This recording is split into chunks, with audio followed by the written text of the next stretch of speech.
আমরা নিজেরা কত কিছুই ভাবি, তাই না?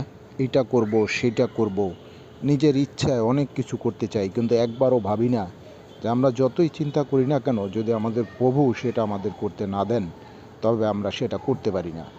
আমরা স্বীকার করি না যে সর্বত্র প্রভু, নিশ্চয়ই প্রভু সর্বত্র পরিকল্পনাকারী।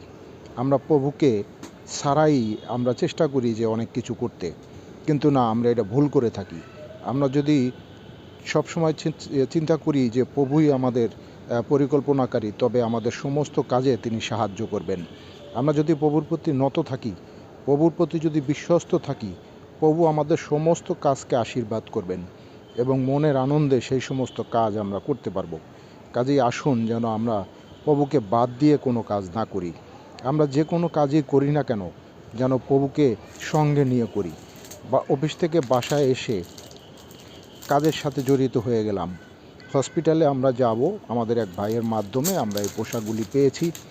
সেই অসহায় অসুস্থ শিশুদের হাতে আমরা তুলে দেব। যখন আমরা অসুস্থ শিশুদের এই পোশাকগুলি পরিয়ে দেই, আমি আপনাদেরকে বোঝাতে পারবো না। আমার সঙ্গে আমার আরও যত ভাই বোনেরা রয়েছেন, তারা যে কতটা আনন্দ পায়, কতটা তৃপ্তি পায়, যা বলে বোঝাতে পারবো না।